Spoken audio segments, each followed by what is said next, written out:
appreciative of your attendance this afternoon for our flash panel on militias, Mormons, and the Malheur. My name is Courtney Campbell. I'm the professor in religion and culture, and we'll be one of the presenters a little bit later in the panel. The flash panel idea is a concept that we've developed in the School of History, Philosophy, and Religion over the last year or so to try and bring various kinds of expertise on to bear on issues that affect all of our communities as closely as we can get to them in time. Sometimes in the academic world, as you perhaps know, there's a lot of lag time. The flash panel attempt is measured to try and provide information to interested audiences, not to provide prescriptions or resolutions, but just provide background information, in this case about the circumstances relating to the occupation of the National Wildlife Refuge in southeastern Oregon that occurred the start of this year, which has brought national and worldwide attention to that part of Oregon and to some extent the Pacific Northwest as a whole. We're on the panelists are on a very strict time schedule. We have all committed with a vow to speak for 10 minutes because we do want to make sure that we have time to open this up for questions, observations, and so forth from all of you. So let me just very briefly introduce our panelists. Our first presenter will be Charles Goodrich, who's a poet and current director of the Spring Creek Project here on campus. And he's going to invite us to hear the voice of the land. And with that, Charles.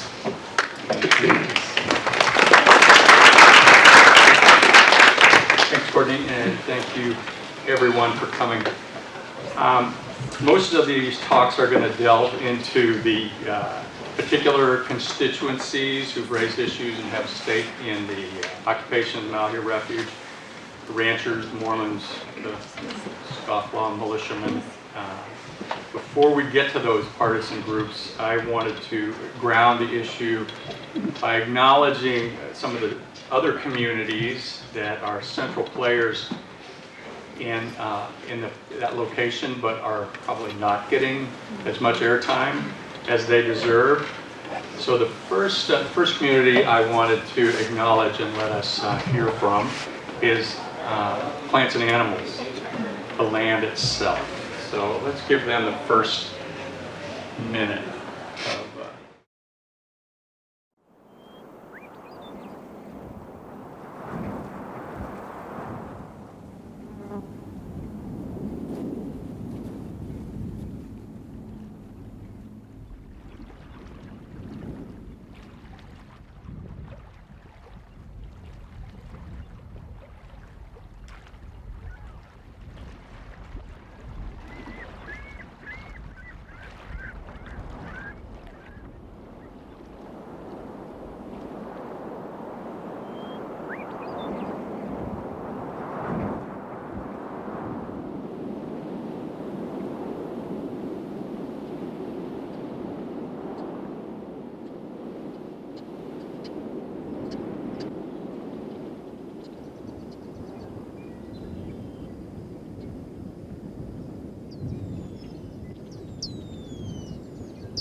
So that's about a 2.5 minute video, which I've been watching daily to lower my heart rate. I follow this issue. I recommend it highly. How many of you have been to the Malheur Refuge? Wow, that is so great. Pretty special place, isn't it? Yeah. The other people that have a central interest in this location of the Burns Paiute Tribe, the Paiute Wadatika, they call themselves according to their website. The ancestral occupants of this part of the Great Basin, forcibly removed in the 19th century and their numbers decimated. They did regain tribal status in a small reservation near Burns I believe, in the 1970s. Here's a picture of the men at powwow in their regalia, and a recent picture from the Oregonian of their tribal meeting to discuss the occupation of the refuge. At that time, tribal chair, this is tribal chair Charlotte Rodriguez, wrote to the Fish and Wildlife Service, quote, "The tribe supports the prosecution of the occupying individuals. Armed protesters don't belong here. They continue to desecrate one of our most important sacred sites. They should be held accountable." So, another community that's not getting enough airplay, well, starting to get airplay and traction, is us, the public, the people who use Malheur and all public lands and who value them even if we don't use them. Public lands are held in trust by governments from local to federal scale for the purposes of conservation, scientific research, recreation, spiritual enrichment, among many, many other uses, both utilitarian and spiritual. Malheur was created in 1908 by Executive Director order of President Teddy Roosevelt at the prompting of great Oregonian conservationist William L. Finley. Our refuge down the road, William L. Finley, is named for that. Finley was a great photographer and an early naturalist, and he lobbied Roosevelt because of the, at that time, a tremendous decimation of wild bird flocks that were shot, slaughtered for feathers for women's hats. So that was the prompting of that, the creation of the refuge system in the Northwest. While the occupiers repeatedly, at Malheur, while the occupiers repeatedly claimed to be acting under the direction of their God, let us recall the broader, deeper, I think, spiritual dimensions of this issue. People in the Northwest, particularly, and everywhere, hold a reverence for nature. They report transformative experiences in the presence of nature, experiences of awe, oneness, communion with other species, which have been together called the biological sublime or the secular sacred. These protected public lands are refugia, not just for the plant and animal species, but also for human experiences of a very special nature. When they took over the Malheur Refuge, the Bundys didn't realize they were occupying what many, many people consider a kind of church or temple.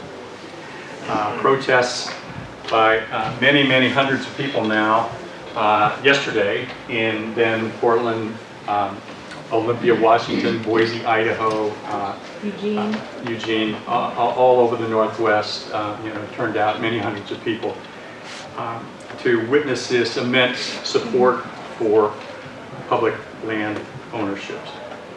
So I wanted to finish my little brief entry with a poem that considers some of the intangible values of this part of the world. This is a poem by Oregon great William Stafford.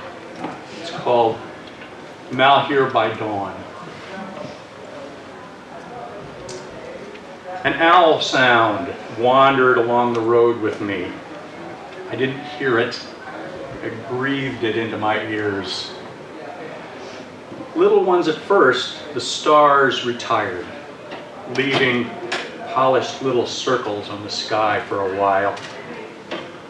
Then the sun began to shout from below the horizon. Throngs of birds campaigned their music, attentive sound.